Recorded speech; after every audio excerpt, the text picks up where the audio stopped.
Assalamualaikum warahmatullahi wabarakatuh. Peserta aktiviti Perkampungan Bahasa dan Sastra 2021. Salam sejahtera kepada yang berkenaan. Ini merupakan sesi yang seterusnya. Kita akan bercakap berkenaan ciplak ataupun plagiat. Kalau kita merujuk Kamus Dewan, kita akan dapati bahawa antara maksud ataupun definisi ciplak ini ialah mengambil karya orang lain menjadi karya kita sendiri. Tidak kira apa bentuk karya itu, sama ada ukiran, binaan, penulisan, lagu dan sebagainya. Apabila kita mengambil karya orang lain menjadi karya kita, maka itu dinamakan sebagai ciplak ataupun plagiat. Ciplak ini sebenarnya mengambil keseluruhan karya orang lain itu menjadi karya sendiri. Kalaupun ada perubahan, perubahan itu hanyalah mungkin setakat tukar judul, tukar watak, tukar tempat, tukar masa, tarikh dan sebagainya sahaja. Tetapi keseluruhan cerita itu sama, ayat demi ayat, ayat demi ayat, perenggan demi perenggan. Itu maksudnya kita telah menciplak karya orang lain.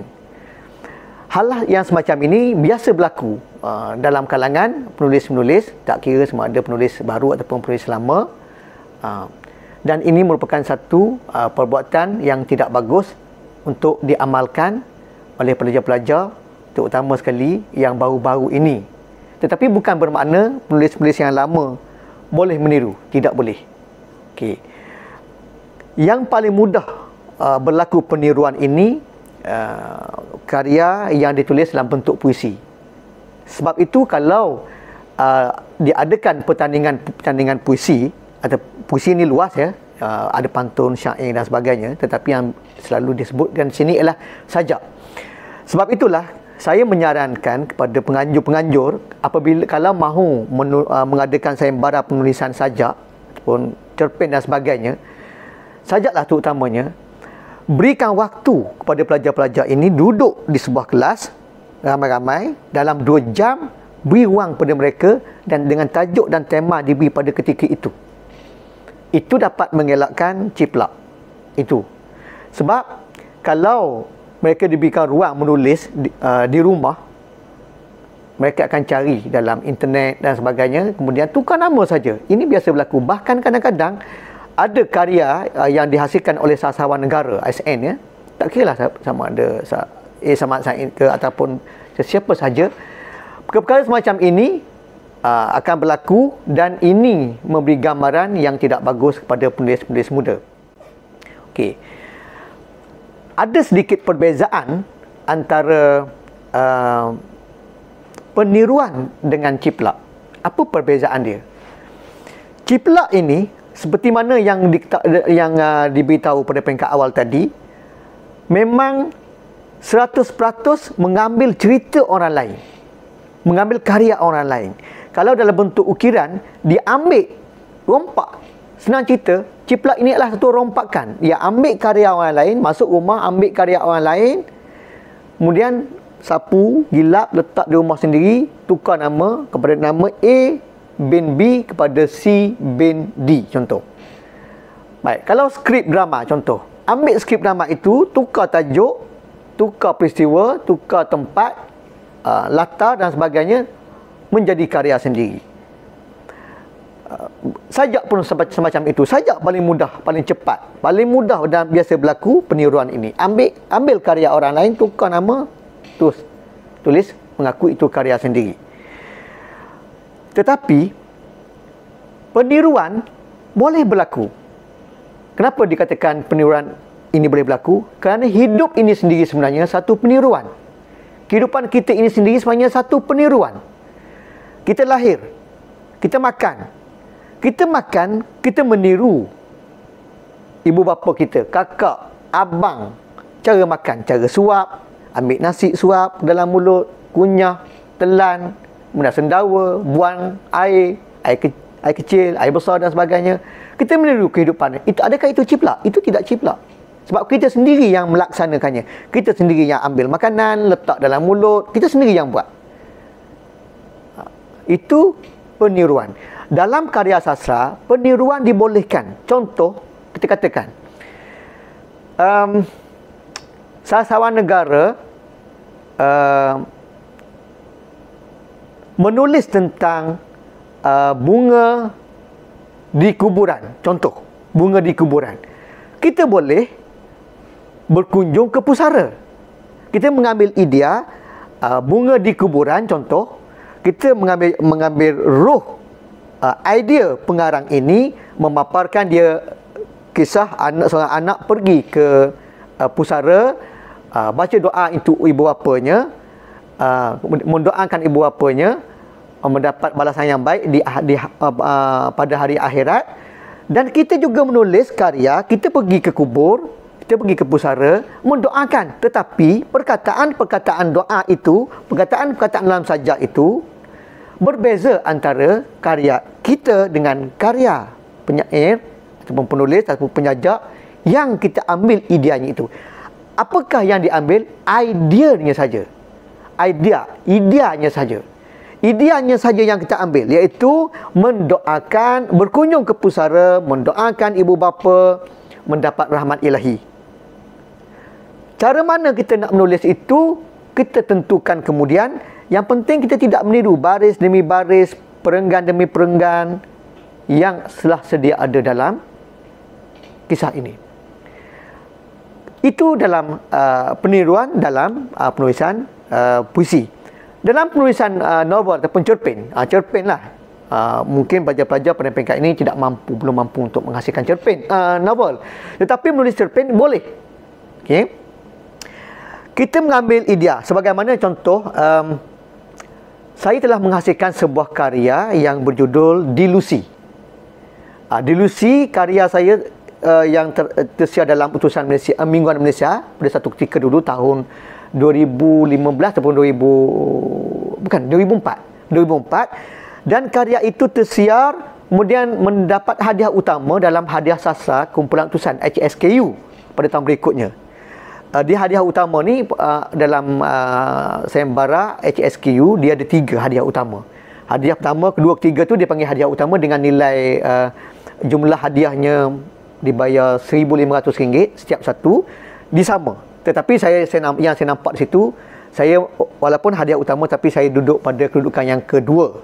Kedudukan yang pertama, Batu-Batu di Jalanan, karya Ustaz Al-Qurawi, nama samaran dia, saya lupa nama sebenar, tapi beliau telah kembali ke rahmatullah kerana bekerja dengan Dewan Bahasa dan Pustaka. Dalam satu pagi, ketika dia berbasikal, dia dilanggar oleh sebuah kereta langgar lari dan meninggal di tepi jalan. Beliau mendapat hadiah kedudukan yang pertama, saya kedua, kemudian ada Umi, saya tak silap saya apa nama, Umi apa, saya lupa nama tu, penulis wanita, di tempat ketiga. Tetapi nilai hadiah sama. Dilusi ini bercerita tentang minat seorang pelajar, seorang kanak-kanak tadika terhadap bola sepak, terhadap sukan bola sepak. Saya mengambil idea ini berasaskan kehebatan 2 bintang bola sepak dunia pada masa itu, iaitu Cristiano Ronaldo dan Ronaldinho dari Brazil. Cristiano Ronaldo ini pemain Portugal yang kini telah pun berhijrah ke kelab Manchester United. Kehebatan mereka ini, saya paparkan kehebatan mereka ini dalam karya saya itu. Itulah dinamakan sebagai peniruan. Bagaimana Ronaldinho menggelecek bola, melepasi beberapa pertahanan lawan, mencungkil bola, memperdaya penjaga gol, yang ditonton menerusi YouTube dan siaran langsung TV, Astro Arena dan sebagainya. Gerak lincah itu diabadikan dalam karya ini, tetapi dalam persepsi, dalam fikiran, dalam pemahaman kanak-kanak ini.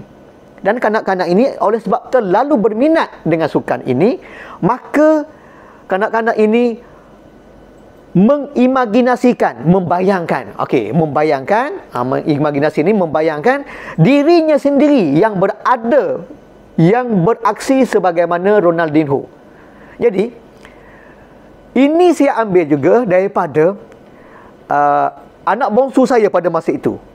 Anak bongsu saya pada masa itu namanya Azharuddin, yang sangat berminat tentang bola sepak. Tetapi satu kelemahan Azharuddin ini, anak bongsu saya, ialah dia gagal menyiapkan kerja-kerja sekolah, menyebabkan dia banyak ketinggalan dalam pelajaran. Jadi denda yang diberikan oleh ibunya, isteri saya, tidak akan membenarkan Azharuddin ini bermain bola sepak pada waktu petang selagi dia tidak menyiapkan kerja.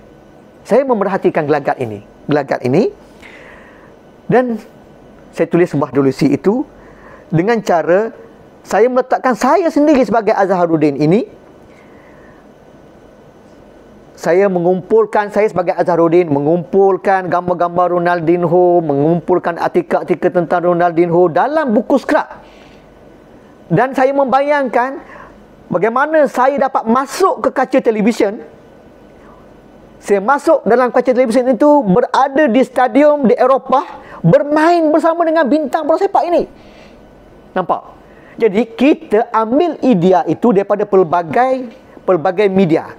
Daripada YouTube, daripada televisyen, daripada buku-buku, daripada akhbar, daripada gambar-gambar, daripada cerita-cerita yang kedengaran di kedai-kedai kopi tentang kehebatan pemain bola sepak ini. Kita masukkan ke semua itu, bahan itu ke dalam cerita kita. Itu namanya peniruan. Tetapi kita olah balik. Kita buat karya kita sendiri. Kita hanya meniru bahan mentah saja, mengambil bahan mentah saja. Ronaldinho tetap namanya Ronaldinho. Cristiano Ronaldo tetap namanya Cristiano Ronaldo. Kita masukkan kita pula. Kita masukkan kita pula sebagai watak dalam cerita itu. Itu tidak mengapa. Saya pasti penceramah yang terdahulu telah pun bercakap tentang bagaimana kita menghasilkan karya ini. Dalam menghasilkan karya, ada cerita yang kita tulis secara logik dan ada yang kita tulis secara tak logik. Cerita yang ditulis secara logik, dia bertolak daripada peristiwa. Cerita yang berasaskan peristiwa, dia hendaklah menolak benda yang tidak logik. Contoh, kita katakan bahawa kalau kita baling batu ke hadapan, mustahil batu itu akan ke belakang. Tetapi dalam cerita yang melibatkan pemikiran dan falsafah, kita boleh buat reka. Kita boleh reka cerita benda yang tak logik.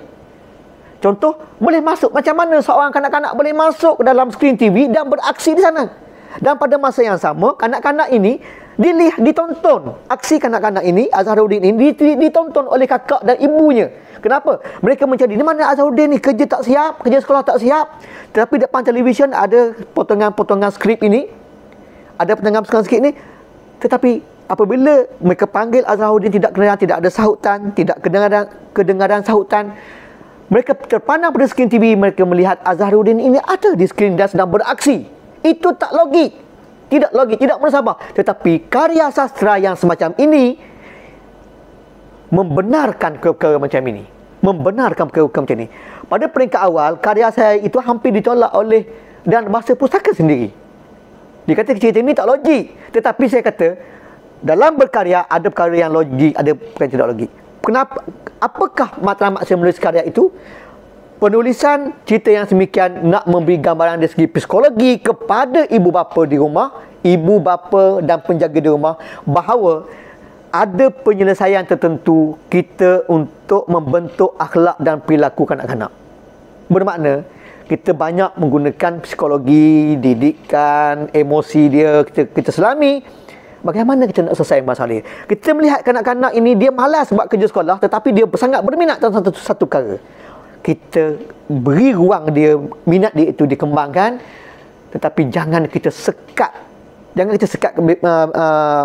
minat dia itu, tetapi kita mestilah beritahu bahawa perkara ini tugas rasmi, tugas utama mesti diselesaikan dahulu, barulah dibuat kemudian. Sedikit demi sedikit. Itu matlamatnya. Sebab itulah kadang-kadang dalam hal-hal semacam ini, perkara yang tidak logik dibenarkan. Jadi, matlamat di sini ialah, isunya di sini ialah, perkara yang mahu dipelajari di sini ialah meniru, dibolehkan, terutama dalam mengambil bahan-bahan mentah itu, tetapi mengambil karya orang lain mengakui karya sendiri, itu tidak dibenarkan. Kita beralih kepada perkara yang ketiga, iaitu keburukan ciplak. Keburukan ciplak. Sebenarnya banyak keburukan ciplak. Pertama sekali, nama kita akan tercemar. Apabila masyarakat sudah menyedari ada berlaku penciplakan, maka mereka akan menyenaraikan kita, penulis ini telah menciplak. Tapi adik-adik, pelajar-pelajar, jangan takut kalau ini berlaku, kerana adik-adik mungkin belum tahu perkara ini. Cuma setelah mendengar perkongsian ini, maka elakkan daripada melakukan ciplakan. Tetapi tidak semudah itu, tidak secepat itu pihak penerbit, pihak media menyenarai hitamkan seseorang pelajar, seseorang penulis. Kalau penulis-penulis baru diberi ruang untuk menebus kesilapan itu, dia akan lihat, dia akan hubungi, mungkin mereka akan hubungi. Tindakan yang paling keras yang akan dikenakan kalau berlaku penciplakan ini hanyalah karya itu tidak disiarkan. Karya itu tidak disiarkan. Bagi penerbit-penerbit yang prihatin, mereka akan menelpon, menghubungi penulis-penulis ini. Dia akan telefon, "Assalamualaikum, betul-betul selamat pagi, dek. Kami dari syarikat ini ke penerbitan mana-mana," disebutkan penerbitan A ke B ataupun C, dia akan sebut, "mendapati bahawa karya adik ni, pantun adik ni, sama saja dengan pantun yang tulis oleh orang ni dalam buku ini, disiarkan bila, kalau dalam televisyen dan sebagainya. Bolehkah adik mengesahkan bahawa ini karya sendiri ataupun memang adik tiru?" Dia akan bertanya dengan jujur. Kalau itu ditanya, dan kalau memang kita menciplak, kalau adik-adik menciplak, akuilah dan minta maaf. Itu cara terbaik. Jangan mempertahankannya kalau memang kita menciplak karya orang. Kalau kita mengambil karya orang, kalau dihubungi oleh penerbit, tanya tentang keadaan sebenarnya, akuilah dan mohon maaf, dan beritahu bahawa kita tidak tahu bahawa ini satu benda yang silap, itu benda yang salah. Akui, itu tindakan yang mulia. Bila kita buat salah, kita akui kesilapan itu, berazam untuk tidak melakukannya lagi, itu adalah tindakan yang mulia. Jangan pertahankan. Tetapi kalau memang itu karya kita, silakan teruskan, pertahankan. Tak mengapa. Kalau itu memang karya kita. Mungkin orang lain tiru karya kita, kita tak tahu. Mungkin kita sedang menulis, ada kawan kita ambil gambar dengan telefon bimbit, di balik rumah ditulis. Kita tulis belum siap sepenuhnya, dia tulis dah siap, dia sambung-sambung, dia lebih hantar dulu dan karya dia tersiar dahulu. Kita yang kemudian menghantarnya, kita pula yang dikatakan sebagai menciplak. Pertahankan kalau sememangnya bukan kita tidak menciplak. Pertahankan. Okey. Jadi, pertama, keburukan menciplak adalah nama tercemar. Baik. Dan disenarai hitamkan. Tetapi bagi penulis yang telah lama, yang sudah ada nama, yang sudah karyanya sudah pun banyak kali tersiar di media-media, kalau ini berlaku, mereka akan tanya, penerbit yang prihatin akan tanya, tetapi selalunya mereka tidak akan tanya, dan mereka akan senarai hitam dengan cara tidak menyiarkan karya penulis ini untuk tempoh beberapa lama. Setengah penerbit akan mengahadkannya, contohnya 6 bulan, setahun, setahun setengah, 2 tahun, 3 tahun, 4 tahun dan sebagainya, mengikut kadar teruknya ataupun buruknya, mengikut kadar sejauh mana penciplakan itu berlaku. Kalau sebuah cerpen itu keseluruhannya ditiru, lamalah penyenarai hitaman itu. Baik. Kemudian yang paling berat ialah kalau berhadapan dengan tindakan undang-undang. Ini boleh berlaku. Ini boleh berlaku. Sebagai contoh, kes baru berlaku.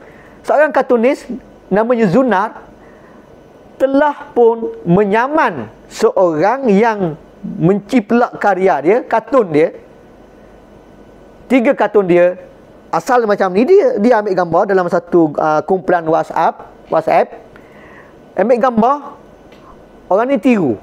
Kemudian dia ubah suai, kata macam-macam. Ini hal-hal politik macam-macam dan sebagainya. Dia ambil ini dan disenarai. Dia buat report polis, laporan polis, tulis nama orang yang meniru itu, menciplak itu, dan dia senaraikan pengendali ataupun bahasa Inggerisnya admin grup itu. Ada. Ini satu isu baru beberapa hari yang lepas. Ini berlaku. Itu kartun. Dan adalah beberapa orang penulis di negara ini yang telah berhadapan dengan tindakan semacam ini. Tetapi biasanya kes ini tak sampailah kepada penghakiman, perbicaraan. Selalunya peguam dengan peguam itu, peguam yang menuduh dan peguam yang dituduh itu akan berbincang, mencari kata sepakat. Adalah kadang-kadang melibatkan bayaran sebanyak ini, dan ada juga yang hanya memadai dengan satu surat permohonan maaf dan secara rasmi, ataupun kadang-kadang dia mohon supaya buat satu siaran akhbar, mohon maaf secara terbuka. Itu bergantung kepada pelaksanaan undang-undang dan persepakatan antara pihak yang menuduh dan pihak yang dituduh. Okey. Keburukan seterusnya ialah ciplak ini ataupun mengambil karya orang ini tidak akan berlaku, tidak akan mengembangkan kebijaksanaan. Bermakna penulis mengambil jalan pintas. Penulis mengambil jalan pintas untuk menjadi seorang yang terkenal. Tetapi kehebatan karya itu tidak memberi gambaran bahawa dia seorang yang bijak. Dia hanya bijak dari segi mengambil karya orang, tetapi ideanya kosong, kering, tidak berlaku percambahan idea dan sebagainya. Tujuan karya-karya ini ditulis antaranya ialah memperbanyak hasil khazanah bangsa dalam bentuk penulisan. Sebab kita bercakap tentang sastra penulisan sekarang, dalam bentuk penulisan. Kalau kita bercakap pasal ukiran, kita akan bercakap pasal ukiran lah. Okay. Jadi kalau kita hanya mengambil karya orang lain, bermakna kita sudah berlaku kemandulan, istilah sastranya, dari segi penghasilan karya-karya yang bermutu. Seterusnya, yang paling banyak ialah menimbulkan permusuhan. Permusuhan berlaku antara orang yang menciplak dengan orang yang diciplak karya-karyanya. Kadang-kadang melibatkan pergaduhan, tidak bertegur sapa, perbalahan di media. Kalau yang menciplak itu berkhidmat di sesuatu agensi, di universiti contoh, ini berlaku dengan seorang yang juga berkhidmat di sebuah pusat pengajian tinggi contohnya, bermakna berlaku permusuhan yang akan melibatkan institusi dengan institusi itu pula. Ini perkara yang tidak baik dan tidak seharusnya berlaku. Okey. Kes-kes ciplak sudah pun termasuk di situ, merangkumi apa yang diperkatakan tadi. Jadi akhir sekali, penyelesaian masalah ciplak. Bagaimana kita nak menyelesaikan masalah ciplak? Kita boleh melaksanakan permohonan maaf secara terbuka. Kita berazam pada diri kita untuk tidak melakukannya lagi. Dan kita akan belajar menggali cara terbaik untuk berkarya, belajar daripada orang yang lebih hebat, baca karya-karya orang lain supaya kita tidak lagi terlibat dengan kes-kes ciplak. Demikian saja perkongsian kali ini. Wabillahi taufiq wal hidayah. Wassalamualaikum warahmatullahi wabarakatuh. Terima kasih.